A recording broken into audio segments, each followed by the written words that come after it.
Bonjour à toutes et à tous. Aujourd'hui, on va vous présenter à travers une petite vidéo la mise en place des nouvelles règles de jeu indoor pour la saison 2022-2023. Je me présente, je m'appelle Liam Buis, je suis conseiller technique fédéral arbitrage à la Ligue Auvergne-Rhône-Alpes de handball et je suis accompagné aujourd'hui de mon collègue Boris qui est derrière au studio pour nous permettre de défiler cette présentation. Aujourd'hui, nous souhaitions vous présenter une nouvelle règle, en particulier celle du jeu passif.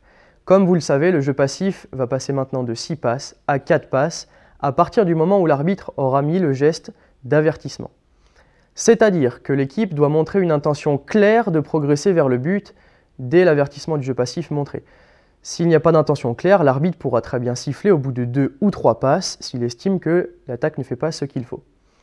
Par rapport à cette règle, le comptage des passes va s'effectuer jusqu'à 4 de manière orale par les arbitres pour informer du mieux possible l'équipe en attaque. Si à la 4e passe une faute est commise par la défense, nous autoriserons une passe supplémentaire pour permettre à l'attaque de pouvoir tirer. De la même manière, quand il y aura une remise en jeu, soit parce que la balle sort en touche, soit parce que la balle sort derrière la ligne de but après avoir été touchée par la défense. L'arbitre pourra baisser le bras si 3 des actions suivantes sont vues sur le terrain ou sont détectées par l'arbitre.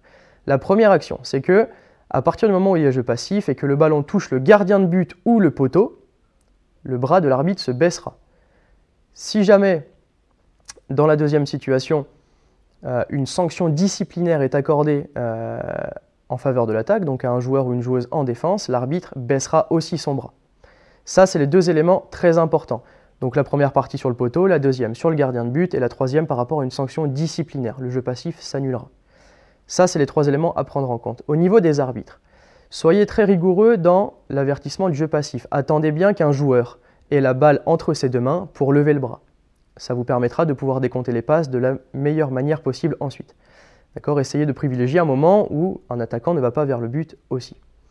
Voilà pour les consignes en lien avec le jeu passif. Nous espérons qu'elles ont été assez claires et que chacune d'entre vous pourra les prendre en compte pour développer du mieux possible son jeu pour cette nouvelle saison 2022-2023.